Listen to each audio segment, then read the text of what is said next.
apa yang terjadi di kantor? Ayo kita dengarkan bersama-sama.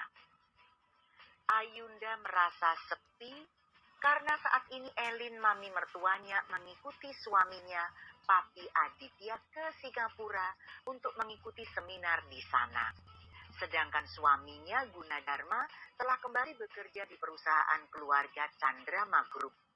Ayunda menghela nafasnya, baru 2 jam suaminya pergi ke kantor, telah membuatnya kesepian. Beberapa menit yang lalu ia menghubungi Adinda, adik bungsunya, namun ternyata adiknya itu saat ini sedang pergi bersama teman-temannya. Ayunda mengambil ponselnya dan mencoba menghubungi suaminya. Assalamualaikum, Mas. Waalaikumsalam. Mas, Ayu boleh ke kantor, Mas? Ayu kesepian. Mami kan ikut Papi ke Singapura. Kalau begitu, Ayu ikut Mas aja ke kantor. Boleh nggak, Mas? Kalau Ayu ke kantor Mas sekarang? Tanya Ayunda. Boleh, sayang. Biar sopir kantor jemput kamu ya. Makasih, Mas. Ucap Ayunda tersenyum senang. Assalamualaikum, Mas. Waalaikumsalam. Waalaikumsalam, sayang. Mendengar ucapan Guna, membuat pipi Ayunda memerah karena malu. Guna, suaminya, sudah jauh berbeda sikapnya saat mereka baru saja menikah.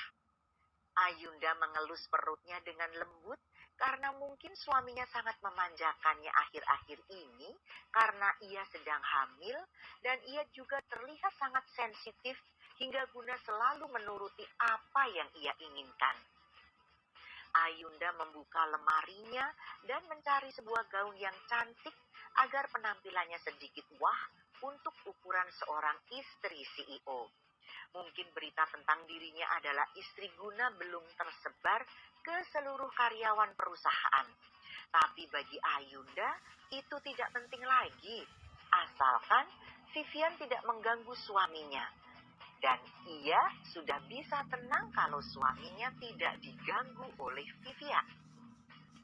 Ayunda memakai gaun bermotif garis berwarna biru navy. Ia memoles wajahnya dengan make up natural dan mengurai rambut panjangnya.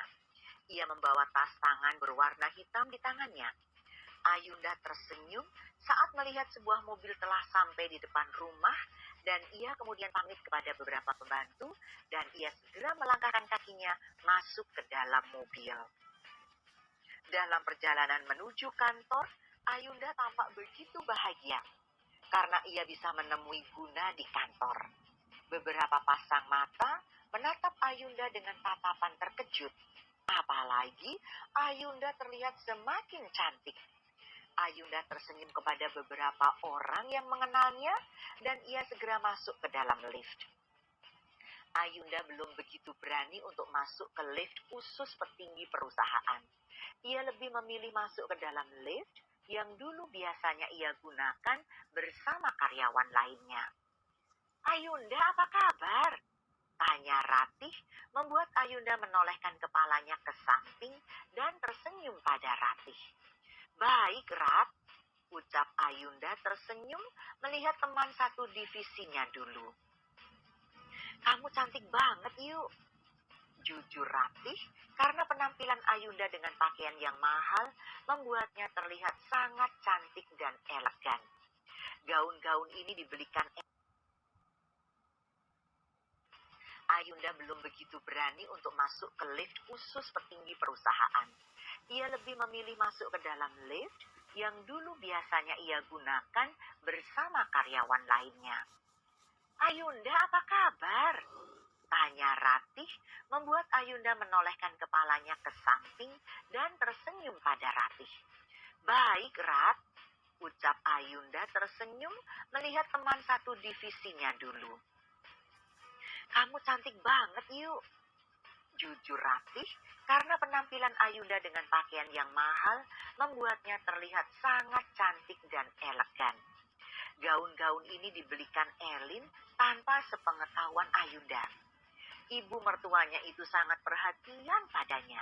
Tak jarang, ia membelikan beberapa pakaian untuk Ayunda dan menggantungnya di lemari Ayunda tanpa sepengetahuan Ayunda. Ayunda sangat beruntung memiliki mertua seperti Elin. Hanya saja terkadang ia merasa kasihan pada Vivian yang sering kali merasa tersisihkan dengan kehadirannya.